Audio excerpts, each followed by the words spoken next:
Bonjour à tous et bienvenue sur la chaîne Bâtir en Île-de-France. On est de retour pour un débat avec un titre très fort. La ville francilienne est-elle tétanisée? Tétanisée par la construction, par son aménagement des territoires.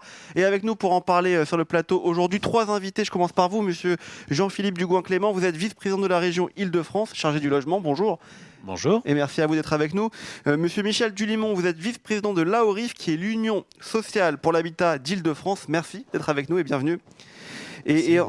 Bonjour. Et enfin, monsieur Marc Villand, président de la FPI Île-de-France. On est ici d'ailleurs en direct de la FPI Île-de-France. La région d'Île-de-France qui vient de lancer la révision de son schéma directeur, le SDRIF, et qui doit proposer un cadre en faveur du développement de la région capitale à horizon 2040. Alors, horizon 2040, on parle beaucoup à chaque fois d'une temporalité longue. Ma première question, c'est pourquoi à horizon 2040, pourquoi on ne parle pas de ce qui se passe actuellement et maintenant ? Parce que quand vous parlez d'aménagement, quand vous parlez d'urbanisme, vous parlez de sujets qui sont sur du temps long, parce que créer une ZAC, créer un quartier, créer un aménagement entre les études préalables, les remembrements de terrain, les procédures réglementaires, le temps de construire, l'acte de construire qui peut s'échelonner dans le temps, tout ça, ça prend du temps. Le SDRIF précédent qui a été voté en 2013, il visait un horizon à 2030. Ce SDRIF dont nous lançons la révision qui sera votée début 2024, il vise un horizon 2040, c'est à la fois court et loin. Court parce que 2040, c'est 15 ans. 15 ans, c'est une capacité de se projeter, d'avoir des éléments, des données qu'on puisse considérer comme étant encore fiables. On a choisi de ne pas se projeter à 2050 aussi pour pouvoir être sur du concret et être sur du réalisable.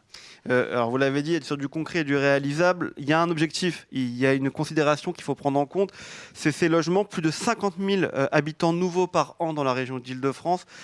Comment on prend en compte, est-ce que vous d'abord vous le constatez, vous sur le terrain, par exemple, monsieur Dulimont, qu'on manque d'habitation, et comment prendre en compte cette donnée précise ? Actuellement, déjà, il y a 700 000 demandeurs de logement social en Île-de-France. Donc avec une production qui, en logement social, tend en gros entre 30 000 à 35 000 logements par an les bonnes années, on voit un petit peu le chemin à parcourir. À cela s'ajoute un phénomène qui est un sujet qu'on néglige souvent. On parle toujours de production neuve, production nouvelle. Or, on a aujourd'hui ce qu'on appelle un taux de rotation chez nous, c'est-à-dire le renouvellement naturel des logements, qui ne cesse de décroître. On est plutôt entre 5 et 6% en Île-de-France. Ce qui fait qu'aujourd'hui, non seulement on ne produit pas beaucoup, mais en plus la rotation des logements est de plus en plus faible.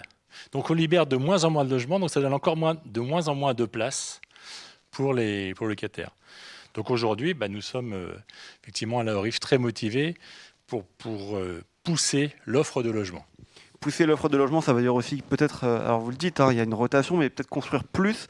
Vous, monsieur Villand, en tant que président de la FPI Île-de-France, vous avez cette sensation aussi, le fait qu'il faille construire plus et le fait surtout qu'on n'accompagne pas assez peut-être les promoteurs et qu'on ne les encourage pas assez ? Si vous voulez, évidemment, il faut construire plus pour faire face aux besoins, à ce taux de rotation faible, au fait qu'il faut 10 ans pour entrer dans un logement social. Mais il y a un vrai paradoxe dans cette région. À la fois, on a une région qui est concernée par l'acte de construire, ça c'est clair. On a une région aussi qui est l'Île-de-France, qui est très, très économe en terre. Et en même temps, aujourd'hui, depuis les dernières municipales, on a des vrais problèmes à construire dans la ville dense, des problèmes de recours. Les maires ont des problèmes parce qu'ils sont pris à partie. Et donc, dans cette ville dense qui est, on va dire, la première et la deuxième couronne d'Île-de-France, il ne se passe pas grand-chose à Paris, on a besoin de construire, on est économe en terre, et pourtant, on a un mal fou à construire. J'en veux pour preuve que le troisième trimestre 2021 est plus bas en production de logements que le troisième trimestre 2020, qui était pourtant en pleine crise Covid. D'accord. Et monsieur Dugouin-Clément, on l'entend tant chez monsieur Dulimont que chez monsieur Villand, mais aussi chez les Français, chez les élus locaux, il y a une crise de confiance, il y a eu une crise sanitaire qui a entraîné une crise de confiance. Comment, ma question elle est un peu bateau, mais comment redonner confiance tant aux professionnels qu'aux Français eux-mêmes dans la reconstruction, dans l'aménagement du territoire ? C'est aussi un peu le rôle du politique ? Oui, alors on est sur deux injonctions complètement contraires. D'un côté, il y a des gens, et ça peut être la même personne. Quand vous êtes maire, qui vont venir vous voir le vendredi soir sur une permanence parce qu'ils ont besoin de logement, pour leurs enfants qui restent à domicile parce qu'ils n'arrivent pas à s'installer, pour pouvoir ramener la grand-mère âgée qui souhaite se rapprocher de sa famille. Et cette crise du logement en Île-de-France, comme dans toutes les zones françaises de tension, elle existe, elle est réelle, elle est palpable. Et dans le même temps, on peut avoir la même personne qui va signer une pétition le samedi matin contre la construction d'un logement dans son quartier. On est sur des injonctions contraires. On est sur une vision dévoyée et malthusienne de l'environnement, qui est une vision antisociale qui a cru dans notre pays depuis 3 ou 4 ans, où on considère que l'acte de construire serait quelque chose de négatif par nature et qu'un maire bâtisseur deviendrait un maire bétonneur quasiment taxable d'écocide. Et le travail qu'on a apporté tous ensemble, c'est d'expliquer que ne pas construire, ça veut dire condamner des gens à vivre mal, parce que le logement, c'est l'endroit où on passe 60% de son temps, c'est condamner des gens à vivre dans des logements insalubres, à vivre en suroccupation de logements, et surtout à avoir un coût de logement qui va aller en augmentant. Et la seule mesure sociale dans une région, c'est pas le cas partout, mais dans une région dont la population augmente, c'est de soutenir cette offre de logement, c'est d'avoir un portage politique qui est difficile. Il y a de cela 10 ans, le portage politique pour un maire, il concernait le logement social. Il y avait un effort politique. Aujourd'hui, un maire qui accepte du logement social, du logement privé ou de l'activité, il y a un coût, il y a un portage politique. C'est vrai, vous avez raison que la population francilienne accepte de moins en moins les constructions. Il y a beaucoup de travaux aussi à Paris, c'est ce qui peut irriter la population. Vous, Monsieur Dunimont, vous l'avez dit tout à l'heure en introduction, dans l'ouverture de votre propos, on manque de logement social en Île-de-France. Mais comment vous l'expliquez et par quoi ça peut passer le fait de transformer ce manque en une vraie énergie et pouvoir construire de plus en plus ? Si j'avais la solution, je l'aurais mise en œuvre depuis longtemps. Hein. Mais on sort d'une crise sanitaire. C'était quoi le premier médicament ? Le premier traitement ? C'était le logement. Qu'est-ce qu'on a dit dès qu'il y a eu les premiers problèmes de contamination ? Tout le monde à la maison, rentrez chez vous, mettez-vous à l'abri. Donc finalement, on pourrait passer comme message que le logement, c'est aussi quelque chose qui fait acte d'action sanitaire. C'est la santé publique aussi. Donc il n'y a pas de recette aujourd'hui pour dire comment faire pour convaincre les gens, parce que ça, c'est quand même extrêmement difficile.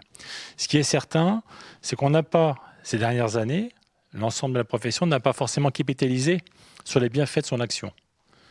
Aujourd'hui, il y a une forme de dissymétrie importante entre les opposants et l'immense majorité qui ne dit rien. Donc effectivement, dès qu'un projet sort de terre, dès qu'on parle d'un projet dans un quartier, ça réveille aussitôt les hostilités. La majorité silencieuse, comme son nom l'indique, ne bouge pas et ne fait rien. Donc cette dissymétrie, il faut essayer de la combattre. Et pour ça, il faut communiquer sur les bienfaits pour une ville, pour un quartier, d'avoir des opérations neuves. Dire par exemple à des gens qui habitent quelque part que dans la résidence où on construit, il y a peut-être le futur entraîneur de leur équipe de foot, de leurs gamins. Qui est peut-être un futur prix Nobel qui mettra en avant la ville, peut-être le futur maire de la ville va arriver dans ces nouveaux logements. En fait, il faut que l'ensemble de la population, finalement, ne voit pas l'arrivée de nouveaux habitants. Au-delà des gènes de chantier, je crois que les gènes de chantier, ce n'est pas le sujet. Mais les nouveaux habitants ne sont pas là pour déranger. Au contraire, c'est un apport de population nouvelle qui va donner de la richesse à la collectivité. Un lien social, en quelque sorte, développer ce lien social et cet esprit d'équipe, entre guillemets. L'esprit d'équipe, le lien social, bien sûr, c'est quelque chose d'important, sachant que dans nos sociétés, on voit de plus en plus émerger plutôt des propos égoïstes que plutôt des propos altruistes. Monsieur Villan, d'abord une réaction par rapport à ce qui a été dit, et ensuite, vous en tant que professionnel, quels sont les retours que vous avez de vos adhérents et vos membres ? Alors, une réaction, je pense qu'il faut faire de la pédagogie. Et je pense qu'aujourd'hui, pour vendre l'acte de construire, il faut vendre les mobilités, dures et douces. Il faut vendre la nature en ville. Il faut vendre les services publics et services privés, boulangeries, etc. Donc, c'est un ensemble que l'élu doit vendre. Et sinon, si on voit qu'un chantier, les gens font des pétitions contre. Donc, ils ont besoin de comprendre ce que ça apporte au quartier et comment ça s'intègre dans une globalité. Alors après, moi, je pense qu'on souffre beaucoup aujourd'hui d'un manque de gouvernance du logement, puisqu'on sait bien que la gouvernance de l'Île-de-France, elle est pas réglée.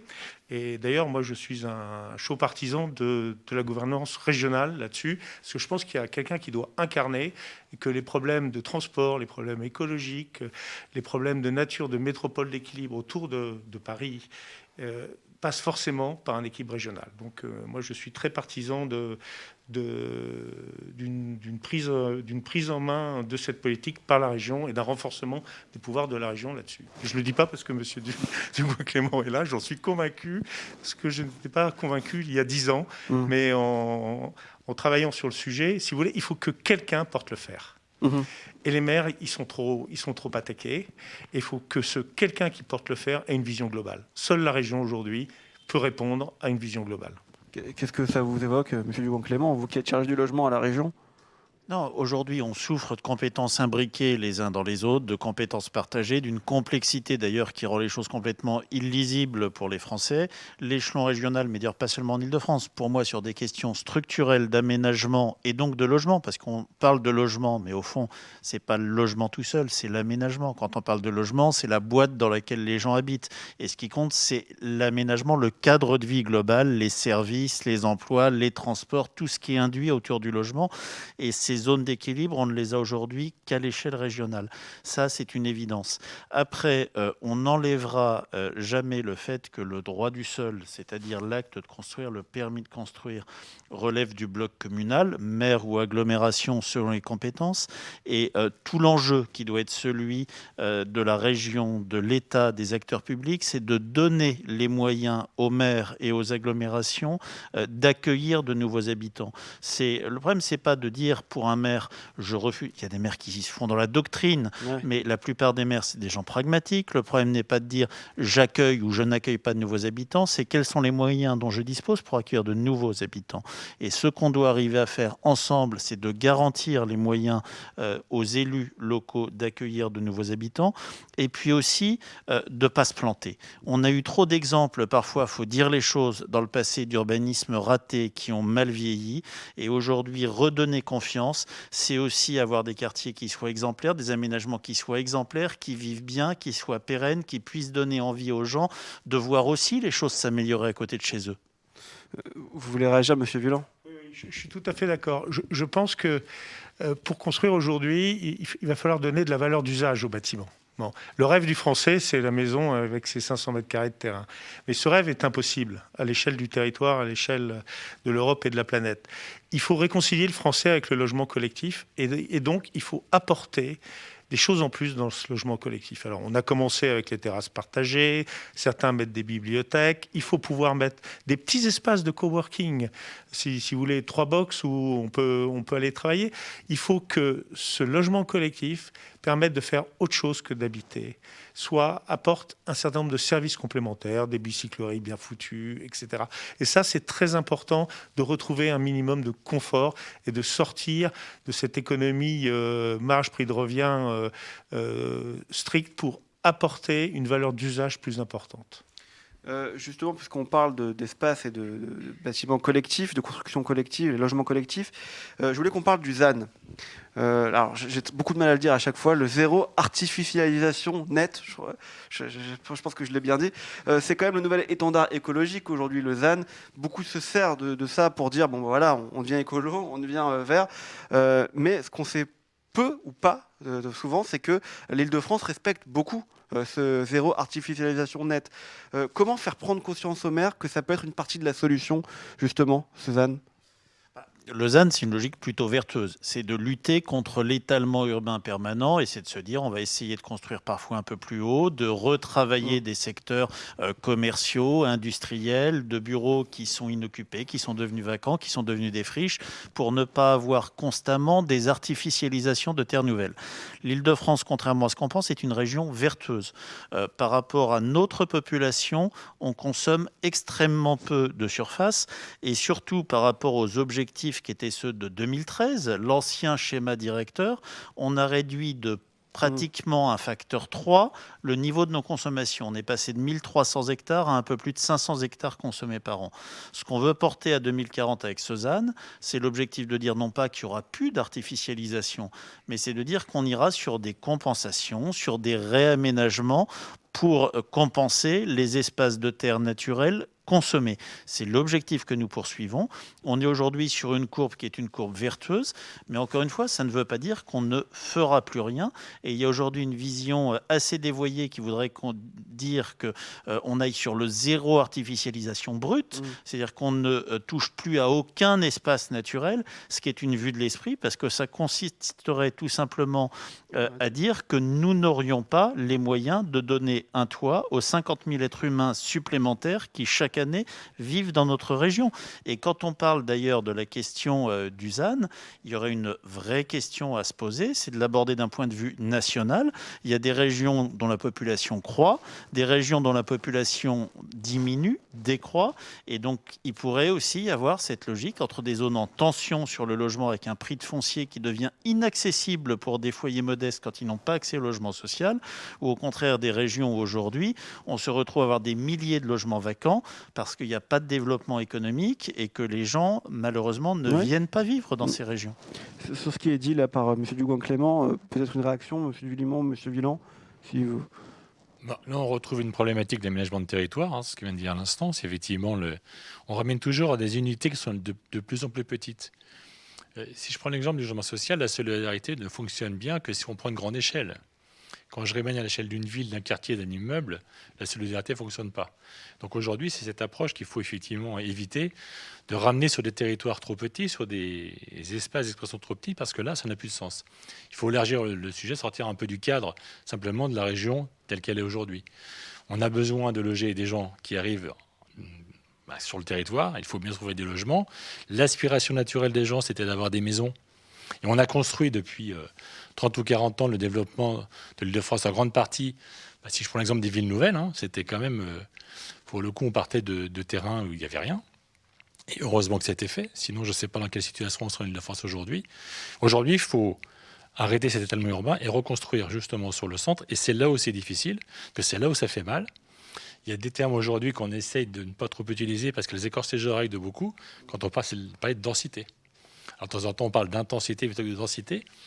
Mais sur le fond, aujourd'hui, on perd aussi beaucoup de mètres carrés. On le voit de manière générale sur l'ensemble de nos opérations quand on discute dans la profession. Beaucoup d'élus aujourd'hui essaient de limiter la hauteur de construction, quelquefois réduisent par rapport au droit à faire sur les PLU. Et là, quelque part, pour le coup, on consomme de l'espace dans les pires conditions. Quand on réalise un bâtiment de 2 étages, là, on peut en faire 3. On perd potentiellement 25% de la surface sur l'ensemble du bâtiment, donc de l'espace finalement consommé, perdu. Ça, c'est très intéressant ce que vous dites, M. Dulimont. Est-ce que la solution, l'une des solutions en tout cas, ce n'est pas on sait que c'est un éternel débat, de construire plus haut sur certaines zones. Vous, en tant que président de la FPI Île-de-France, M. Villan, vous en pensez quoi? Construire plus haut, ça peut être une solution? Je pense que c'est une grande partie de la solution. Pour moi, il y a construire plus haut, reconvertir des zones en déshérence, zones d'activité en déshérence, bureaux de 2e ou 3e couronne, mais il faut que l'équilibre économique soit là. C'est-à-dire qu'il faut qu'il y ait un surcroît de densité qui soit donné et qui soit d'ordre public, parce qu'on ne peut pas demander au maire de donner plus 30% de densité sans se faire épingler en séance du conseil municipal. Il faut être réaliste. Et donc, il y a vraiment, comme dit M. Dugoin-Clément, une spécificité de l'Île-de-France. 30% du PNB, 20% de la population, 3% de l'artificialisation. Il y a quelque chose qui ne va pas. Il faut quand même... et il y a des régions... moi, je suis en Bretagne notamment. L'artificialisation, ça va gaiement en Bretagne, si vous voulez. Et donc, je pense qu'il faut aussi... il y a des objectifs régionaux, mais il faut aussi raisonner à l'échelle nationale. J'ai coutume de dire, l'Île-de-France, c'est là où les gens vivent le plus mal, les temps de transport le plus longs. Leur salaire plus élevé ne compense pas la hausse du logement. Leur taux d'effort est de plus en plus important. C'est le porte-avions de la France. On n'a jamais vu un porte-avions sans piste d'atterrissage. Il faut quand même être réaliste. Cette région, vous ne connaissez pas la France, vous connaissez Paris. Et Paris, pour l'étranger, c'est la grande région Île-de-France. Le Grand Paris, on peut en parler, c'est un peu le Grand Paris dans ces cas-là, Paris, aussi. C'est vrai que ça peut être une partie de la solution, le Grand Paris. Mais c'est la métropole régionale. La région Île-de-France, quand on parle de région en tant que vecteur de chef de file, de pilote sur le logement, sur l'aménagement, c'est une métropole de 12 millions d'habitants. C'est plus que la Belgique. C'est la seule métropole française de taille mondiale. On a des grandes métropoles européennes, mais une métropole mondiale, c'est plus de 10 millions d'habitants. Et c'est cette métropole francilienne qui fait face à des enjeux extraordinaire, incroyable en termes d'augmentation de population. Enfin, depuis 1946, on est passé de 6 700 000 habitants à 12 300 000 aujourd'hui. On a pratiquement doublé la population. Aujourd'hui, c'est le moteur économique du pays et tout le sujet que nous portons, c'est d'aller vers des objectifs vertueux au travers du zéro artificialisation net, du zéro émission net, du zéro déchet net, tout en faisant face, au travers de ce SDRIF environnemental que nous voulons porter, à un devoir social, moral et économique de ne pas arrêter la machine, de ne pas être sur un document de décroissance et au contraire d'accompagner la croissance. Ça veut dire que ça nécessite du courage politique pour accompagner les maires bâtisseurs, pour accompagner les professionnels du secteur privé comme du secteur social, mais c'est tout ce que nous portons, c'est des injonctions très complexe. Dans une région, encore une fois, qui perd de la population, vouloir faire du zéro artificialisation ou du zéro émission net, c'est quelque chose qui est assez facile. Ce n'est pas le parti pris qu'on a, mais on veut tenir ses objectifs. On parle depuis tout à l'heure de l'Île-de-France, on est ici sur la chaîne Bâtir en Île-de-France, à la FPI Île-de-France, mais on parle aussi quand même d'un niveau national, d'un débat national. Ça ne vous aura pas échappé, dans quelques mois, il y aura des élections présidentielles au mois d'avril prochain. Est-ce que la solution aussi doit passer par, c'est un peu ce que vous dites depuis tout à l'heure, quand même une transition, une réflexion nationale? Mécaniquement, oui, parce que quand on parle d'artificialisation des sols, on ne peut pas comparer, toutes choses n'étant pas égales par ailleurs, toutes les régions entre elles. Après, sur le débat national, le gros problème du logement en tant que débat politique, c'est que c'est quelque chose souvent qui est caricaturé, qui fait peur et qui passe par des mesures très techniques, donc qui sont assez peu lisibles pour la plupart de nos concitoyens. Pour autant, on mesure, sondage après sondage, que l'une des principales préoccupations des Français, c'est le pouvoir d'achat. La chose qui impacte le plus le pouvoir d'achat des Français, c'est le logement. L'évolution entre le coût logement et le niveau de rémunération, ça a été une évolution d'un facteur 1 à 3 en l'espace de 20 ans. Et donc, le seul biais qui peut permettre massivement d'essayer de donner du pouvoir d'achat, de rendre du pouvoir d'achat aux Français, c'est le logement. Et en tout cas, si on ne traite pas du logement, si on ne traite pas de la détente du logement, si on ne traite pas de la qualité du bâti et donc du coût de la consommation énergétique, du coût de la vie, la réalité, c'est qu'on ne traitera pas du pouvoir d'achat des Français. Une réaction par rapport à ça, Monsieur Dulimont, la question peut-elle passer au niveau national aussi? Même vous, en tant que vice-président de l'Union sociale pour l'habitat d'Île-de-France, ça passera aussi, même si vous êtes en Île-de-France, par une question nationale? De toute façon, dans le logement social, on loge des gens qui ne gagnent pas beaucoup d'argent. Et donc, les niveaux moyens de rémunération en France sont assez faibles quand même. Donc, le logement social au sens large est une des réponses. On a des gens aujourd'hui, effectivement, qui vivent avec... on héberge des gens qui vivent avec moins de 800 € par mois. Si le logement n'est pas un produit adapté à ce besoin-là, comment on fait? Et on sait qu'il y a des salariés dans des entreprises qui dorment dans leur voiture parce qu'ils ne trouvent pas de logement avec des niveaux de prix. Alors ça, c'est bien sûr pas acceptable, mais ça veut dire aussi qu'il faut trouver des solutions pour le logement. Le marché a des vertus, c'est clair, le marché a des vertus. Il faut trouver les éléments régulateurs pour justement pouvoir s'adapter à cette population qui est de plus en plus importante. Aujourd'hui, on commence à dire que les nouveaux pros en France sont les jeunes. Les jeunes étudiants, les jeunes actifs deviennent les nouveaux pros en France.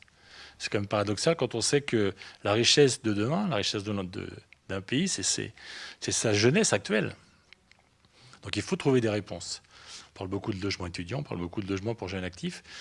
Donc il faut pouvoir développer tous ces produits, et en étant probablement un peu disruptif aussi dans la conception des logements. Un des thèmes importants du moment, une notion qu'on entend de plus en plus, c'est le thème du logement inclusif, qui s'adresse tout autant à des personnes âgées qu'à des personnes souffrant de handicap, qu'à des personnes, que des jeunes qui ont du mal à s'intégrer. Ça conduit forcément à des raisonnements un peu différents par rapport à ce qu'on faisait.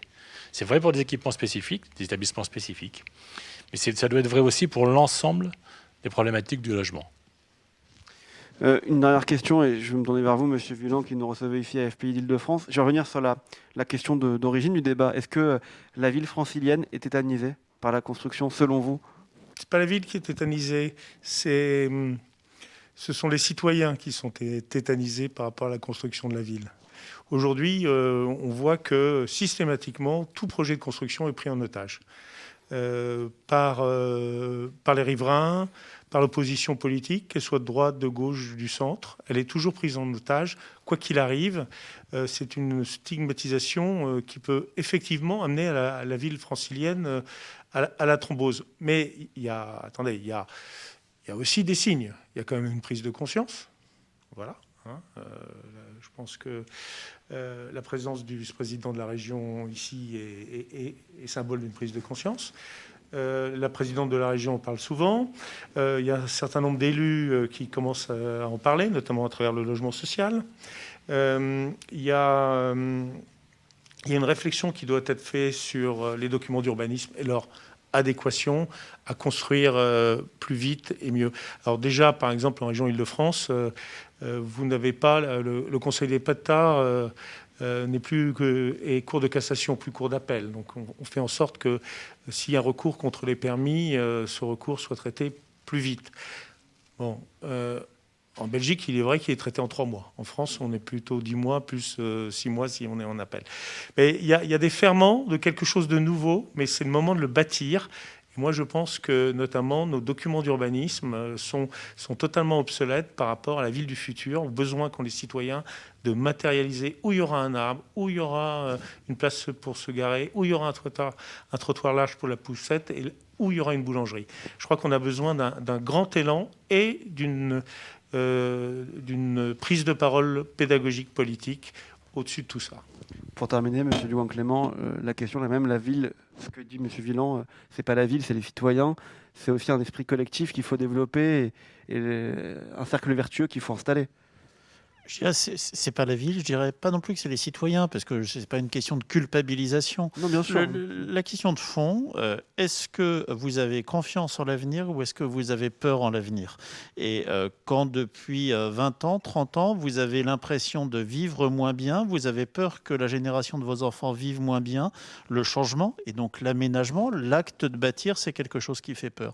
Et le rôle du politique, le rôle des acteurs professionnels du monde du bâtiment, du monde de l'aménagement, eh bien, c'est de montrer que quand il y a une intervention, quand il y a de la construction, c'est ramener de la vie, c'est ramener de l'activité, c'est permettre tout simplement de loger sa famille, de loger ses enfants. C'est aussi un vrai sujet qu'on a sur les questions de peuplement, où assez souvent on se rend compte quand on est maire, quand on construit du logement, ça bénéficie pas toujours en priorité aux habitants de sa commune, notamment pour le logement social. Et donc, on a besoin de montrer que l'acte de construire, c'est quelque chose qui améliore la vie et qui profite aussi aux personnes qui étaient là avant. Merci beaucoup d'avoir été avec nous à vous trois. Merci Monsieur Jean-Philippe Dugouin-Clément. Je rappelle que vous êtes vice-président de la région Île-de-France. Merci beaucoup Monsieur Michel Dulimont. Je rappelle que vous êtes vice-président de l'AORIF, l'Union sociale pour l'habitat d'Île-de-France précisément. Et merci à vous Monsieur Marc Vuillant, président, pas vice-président, président vous de la FPI Île-de-France. Et vous nous accueillez ici pour cette chaîne Bâtir en Île-de-France que je vous encourage à aller découvrir en vous baladant un petit peu sur YouTube et en découvrant toutes les interviews. Nous on se retrouve très vite pour un nouvel invité sur cette chaîne. À bientôt.